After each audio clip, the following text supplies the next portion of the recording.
Hello, let's walk through the usual mission testing use case with the our simulator. So we choose as a simulated vehicle VTOL. This is vertical takeoff and landing drone. It can take off vertically and then fly horizontally. And for the autopilot firmware, we're gonna use PX4 Autopilot. This is the autopilot that could be used both in the simulator and on the hardware. So for this, we're going to launch the initial script and start the simulation. Here we see that everything is connected. And once we are ready to take off, we can go to the application for setting up the mission. This is the ground control. This is a ground station graphical user interface panel where we could set up the mission. We could set up the parameters, how high our vehicle have to climb. Then we can set up the waypoint that it has to visit. And then we could set up the point where it should start landing. We upload the plan, same like in real vehicle. And then we start the mission with the slider. We going through some pre-flight pass check-in. And it seems like we didn't pass that. Probably because the position of the vehicle didn't fit to the landing point that we set up. So let's try again. Okay, now our drone slowly climbing and flying. We could possess the drone. We could see the drone from the third point of view. We can see how the VTOL doing transition moment. That means it switched from the vertical mode to the horizontal mode. But I think that this mission gonna be too easy for this drone. So let's make the hardest condition. Let's make it foggy or maybe overcast. And let's set up some wind here. 24 knots. I see some small drifting, but the vehicle still trying to be stable and following the course. But how it will handle the 60 knots? As we can see, it completely stopped. So probably it can handle the wind from this direction. But what if we're gonna change direction in another angle?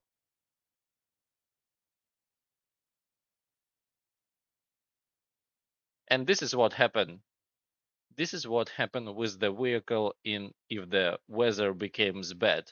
And this crash could cost the company from 50,000 USD to 100 USD because this drone is like a special drone for the military, enterprise, and government things. But this happened in the simulator, so we save the money for the company.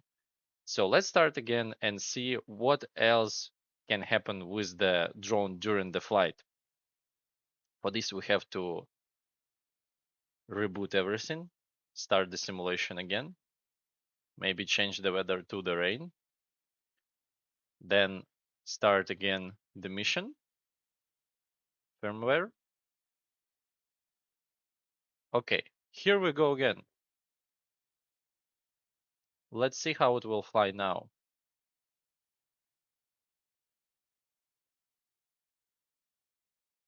So we set up the mission, we fly again, and now I want to demonstrate to you a failure injection. This is the special tool that we could use with our simulator to see how the vehicle will behave if something bad happened with the hardware. Here I have some ready to use script. In this failure injection, we're gonna switch off the motors and see how the vehicle will behave. So we send in the failure injection, and then let's see the trajectory. As we can see already, the motor is switched off, the surface control panels didn't active, and the drone trying to follow in the trajectory, but it trying to do that using the descending power. and unfortunately it don't have enough thrust to go back to the landing point. This is what can happen with the real drone if the motor switched off. But showing this mission and seeing how the vehicle fly every time took too much real time. So what we can do in this case, we could speed up the simulation to see the result faster. Let's change the weather to the cloudy to see everything better. And now let's set the time scale to 6. The time scale coefficient depends on the hardware. So if your hardware powerful enough, you could set up 10 or 20. It's limited by the hardware. And here in the launching of the initial script, we have to set PX4 sim speed factor to 6. We start in the simulation. We see that everything connected. And we see that my hardware powerful enough to handle only 3.48 times faster than the real time. Let's see how it will goes. We launch in the mission. We see the same story with not arming for the first time. Now we see how it flies. That is much faster than it's been before. So we could test many scenarios much faster than the real time and see the impact of the different condition in the simulation in the short real time. As you can see, it took only a few seconds, but in the simulation, it passed much more time. So that was the usual showcase of our simulator with this type of vehicle.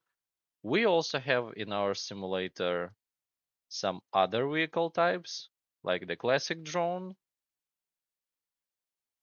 fixed wing, represented by Cessna, and the tail rotor helicopter represented by Cobra helicopter. Thank you for watching.